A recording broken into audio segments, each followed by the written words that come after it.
एक नगर में एक बुढ़िया रहती थी। उसके 7 बेटे थे। उनमें से 6 बेटे कामकाज करने वाले थे और 7वां बेटा निकम्मा था। 6 बेटों की अलग रसोई बनाती थी और बुढ़िया उन्हें प्रेम से भोजन कराती थी। उन 6 बेटों के खाने के बाद जो झूठा भोजन बच जाता वही वह 7वें बेटे को दे देती थी। एक दिन 7वें बेटे ने अपनी पत्नी से कहा, देखो मेरी माँ मुझसे कितना प्रेम करती है। यह सुनकर पत्नी गुस्से में बोली, क्यों नहीं करेंगी, सबका जूठा जो तुम्हें खिलाती है। वह बोला, ऐसा नहीं हो सकता, जब तक मैं अपनी आंखों से न देख लूं तब तक नहीं मानूंगा। बहू हंसकर बोली, देख लोगे तब तो मानोगे। कुछ दिनों बाद घर में त्योहार आया। 7 प्रकार का भोजन बना और चूरमे के लड्डू भी बनाए गए। सच जानने के लिए 7वें बेटे ने सिर दर्द का बहाना किया और पतला वस्त्र सिर पर ओढ़कर रसोई में ही सो गया। वह कपड़े के भीतर से छिपकर सब कुछ देखने लगा। थोड़ी देर बाद 6 भाई भोजन करने आए। माँ ने उनके लिए सुंदर आसन बिछाया और नाना प्रकार की मिठाइयां परोसी। बड़े आग्रह से उन्हें भोजन कराया गया। यह सब 7वां बेटा छिपकर देख रहा था। 6 बेटे भोजन करके उठ गए। उसके बाद माँ ने उनकी झूठी थालियों में बचे लड्डुओं के टुकड़े उठाए और उन्हें जोड़कर एक लड्डू बना लिया। झूठन साफ करने के बाद बुढ़िया माँ ने 7वें बेटे को आवाज दी और कहा, बेटा तुम्हारे 6 भाई भोजन करके चले गए हैं, अब तुम ही बच्चे हो, आकर भोजन कर लो। यह सुनकर 7वां बेटा बोला, माँ मुझे भोजन नहीं करना, मैं अब प्रदेश जा रहा हूँ। माँ बोली, कल जाता हो तो आज ही चले जाओ। उसने कहा, हाँ माँ आज ही जा रहा हूँ। इतना कहकर वह घर से निकल गया। वह थोड़ी दूर ही चला था कि उसे अपनी पत्नी की याद आ गई। उसकी पत्नी घर के पास ही गौशाला में गोबर के उपले थाप रही थी। वहां जाकर वह बोला, हम जावें परदेश, आवेंगे कुछ काल, तुम रहियो संतोष से, धर्म आपनो पाल। पत्नी बोली, जाओ पिया आनंद से, हमारो सोच हटाए, राम भरोसे हम रहें, ईश्वर तुम्हें सहाय। फिर वह बोली, 2 निशानी आपनी देख, धरू में धीर, सुधमती हमारी बिसारियो मत, रखियो मन गंभीर। वह बोला, मेरे पास तो कुछ नहीं है, ये अंगूठी है, इसे तुम रख लो, अपनी कोई निशानी मुझे दे दो। पत्नी बोली, मेरे पास है ही क्या, यह गोबर से भरा हाथ है। यह कहकर उसने गोबर से भरे हुए हाथ की उसकी छाती पर थापी लगा दी। वह चल पड़ा और चलते चलते दूर देश पहुंच गया। वहां एक साहूकार की दुकान थी। वह वहां जाकर बोला, भाई मुझे नौकरी पर रख लो। साहूकार को जरूरत थी। उसने कहा, रह जा। लड़के ने पूछा, तनख्वाह क्या दोगे? साहूकार बोला, काम देखकर दाम मिलेंगे। उसे साहूकार की नौकरी मिल गई। वह सुबह 7 बजे से रात 10 बजे तक पूरी मेहनत से काम करने लगा। कुछ ही दिनों में दुकान का सारा लेन देन, हिसाब किताब और ग्राहकों को माल बेचना सब कुछ वही संभालने लगा। साहूकार के 7-8 नौकर थे। वे आपस में कहने लगे, यह तो बहुत होशियार निकल गया। सेठ ने भी उसके काम को देखा और मात्र 3 महीने में ही उसे आधे मुनाफे का हिस्सेदार बना दिया। कुछ ही वर्षों में वह एक नामी सेठ बन गया। अंततः दुकान का मालिक सारा कारोबार उसी पर छोड़कर चला गया। उधर दूसरी ओर 7वें बेटे की पत्नी को उसके सास ससुर बहुत दुख देने लगे। उससे घर का सारा काम करवाते और ऊपर से जंगल से लकड़ी काटकर लाने भेजते। घर में उसके लिए जो आटे की भूसी निकलती उसी की रोटियां बनाकर रख देते और फूटे हुए नारियल की नारेली में थोड़ा सा पानी। एक दिन वह लकड़ी लेने जंगल जा रही थी। रास्ते में उसने देखा कि कुछ स्त्रियां संतोषी माता के व्रत की कथा सुन रही थी। वह भी वहां रुक गई और कथा सुनने लगी। कथा के बाद उस महिला ने पूछा, बहनों तुम किस देवी का व्रत करती हो और इस व्रत से क्या फल मिलता है? यदि तुम इसकी विधि मुझे समझा दो तो मैं तुम्हारा बड़ा एहसान मानूंगी। तब उनमें से एक स्त्री ने कहा, यह संतोषी माता का व्रत है। इस व्रत के करने से जीवन की निर्धनता और दरिद्रता समाप्त हो जाती है और मन की सभी मनोकामनाएं माता की कृपा से पूरी होती हैं। उस भक्तिन ने व्रत की पूरी विधि समझाई। 1.25 अन्ना गुड़ और चना लेना चाहिए। श्रद्धा और प्रेम से जितना बन पड़े उतना सवाया लेना। प्रत्येक शुक्रवार को निराहार रहकर कथा सुननी चाहिए। नियम में कोई बाधा नहीं आनी चाहिए। यदि सुनाने वाला कोई न मिले तो घी का दीपक जलाकर या जल का पात्र सामने रखकर कथा करना जब तक कार्य सिद्ध न हो। नियम का पालन करना चाहिए। कार्य सिद्ध होने पर व्रत का उद्यापन करना चाहिए। 3 महीने में माता फल देती है। यदि किसी के ग्रह गोचर खराब भी हों तो भी माता 1 वर्ष में कार्य सिद्ध कर देती है। उद्यापन में 2.5 सेर आटे का खाजा, उतनी ही खीर और चने का साग बनाना चाहिए। 8 लड़कों को भोजन कराना चाहिए। जहाँ तक संभव हो देवर, जेठ, भाई बंधुओं को। यदि वे न मिलें तो रिश्तेदार या पड़ोसी भी चल सकते हैं। यथाशक्ति दक्षिणा देनी चाहिए। उस दिन घर में खटाई नहीं खानी चाहिए। यह सब सुनकर वह बुढ़िया के बेटे की बहू वहाँ से चल पड़ी। रास्ते में उसने लकड़ियां बेच दी और जो पैसे मिले उनसे गुड़ चना खरीद कर संतोषी माता की पूजा की सामग्री तैयार की। आगे चलते हुए उसने एक मंदिर देखा और पूछा, यह किस भगवान का मंदिर है? सभी ने कहा कि यह संतोषी माता का मंदिर है। यह सुनकर वह महिला मंदिर के अंदर पहुंची और संतोषी माता को प्रणाम किया। संतोषी माता से आग्रह करते हुए उसने कहा, माँ मैं निपट अज्ञानी हूँ, व्रत के कोई नियम नहीं जानती, मैं बहुत दुखी हूँ।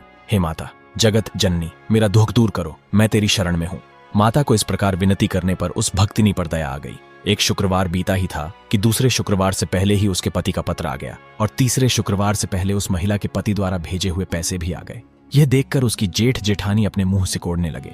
लड़के ताने देने लगे, काकी के पास अब पत्र आने लगे हैं, रुपया आने लगा है, अब तो काकी के ठाठ बढ़ेंगे। बेचारी सरलता से कहती, भैया कागज आवे रुपया आवे, हम सबके लिए तो अच्छा ही है। ऐसा कहकर आंखों में आंसू भरकर वह संतोषी माता के मंदिर में जा पहुंची।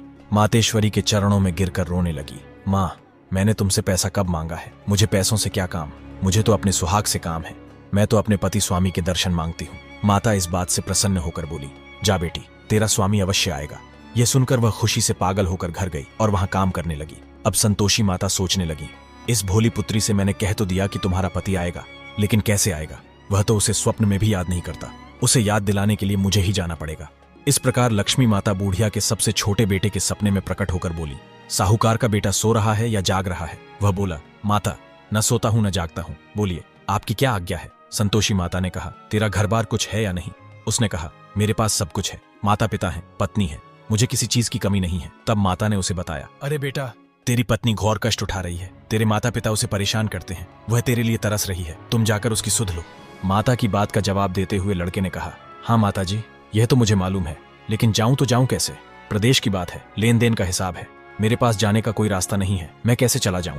तब सरस्वती माता ने कहा, मेरी बात मान, सवेरे नहा धोकर संतोषी माता का नाम लेकर दंडवत कर और दुकान पर जाकर बैठ जा। देखते ही देखते सारा लेन देन चुक जाएगा, जमा किया हुआ माल भी बिक जाएगा, शाम होते होते धन का भारी ढेर लग जाएगा। अब उस बूढ़ी माता की बात मानकर वह नहा धोकर संतोषी माता को दंडवत कर घी का दीपक जलाकर दुकान के अंदर जा बैठा।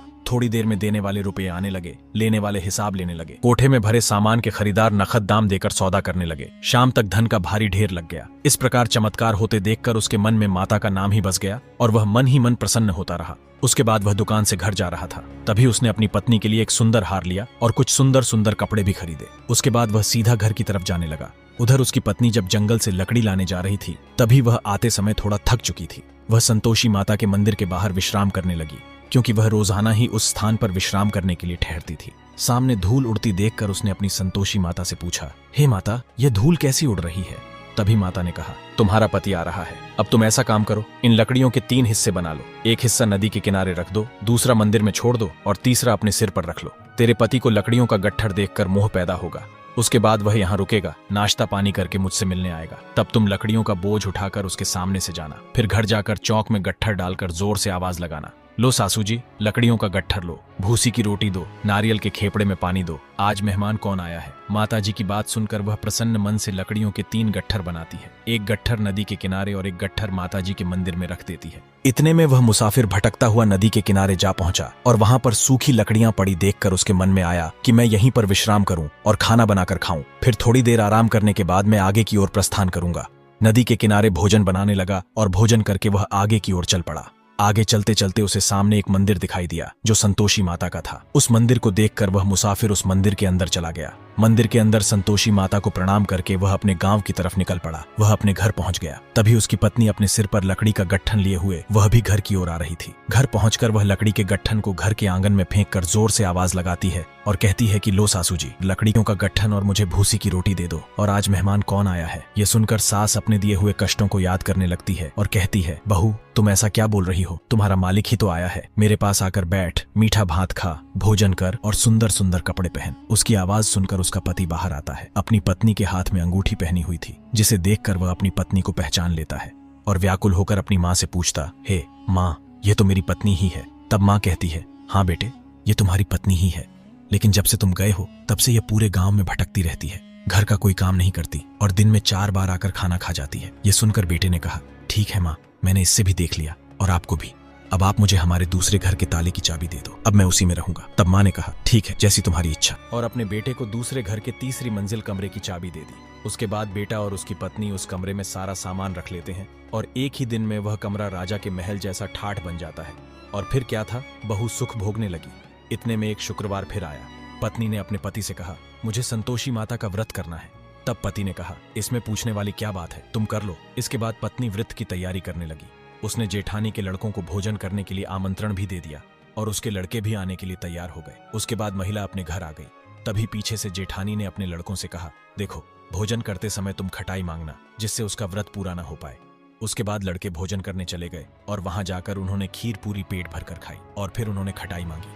तब छोटे बेटे की बहू ने कहा, खटाई किसी को भी नहीं दी जाएगी, ये भोजन संतोषी माता का प्रसाद है। इतने में वे लड़के गुस्से में खड़े हो गए और कहने लगे, तो हमें पैसे ला कर दो, भोली भाली बहू कुछ जानती नहीं थी, इसलिए उसने उन लड़कों को पैसे दे दिए। लड़के तुरंत घर से बाहर जाकर उन्हीं पैसों से इमली की खटाई खाने लगे। खटाई खाते ही उस महिला का व्रत खंडित हो गया और उस पर संतोषी माता का प्रकोप हो गया। अगले दिन राजा के दूत उसके पति को पकड़ कर ले गए। लूट लूट कर धन इकट्ठा करके लाया है, अब सब कुछ मालूम पड़ जाएगा जब जेल की मार खाएगा। बहू से यह सब सहन नहीं हुआ। तब बहू ने संतोषी माता से माफी मांगी और रोती रोती संतोषी माता के मंदिर पहुंची। मंदिर के अंदर जाकर वह संतोषी माता के चरणों में गिरकर फूट फूट कर रोने लगी और कहने लगी, माता आपने ऐसा क्यों किया? पहले हंसाया और अब भक्तों को रुला रही हो। यह सुनकर संतोषी माता की मूर्ति बोलने लगी और कहने लगी, बेटी तुमने मेरा व्रत रखा और फिर उसे खंडित कर दिया। यह सुनकर महिला समझ गई कि मेरी जेठानी के लड़कों ने मेरे दिए हुए पैसों से खटाई खाई, जिस कारण मेरा व्रत खंडित हो गया। यह जानकर महिला ने संतोषी माता से कहा, मुझसे बहुत बड़ा अपराध हो गया, इसके लिए मैं आपसे क्षमा मांगती हूँ। मुझसे अनजाने में जो अपराध हुआ उसे आप क्षमा करें और मुझे बताएं कि मेरा पति कब वापस घर आएगा। तब माता ने कहा, जा पुत्री, तुम्हें तुम्हारा पति रास्ते में आता हुआ मिलेगा।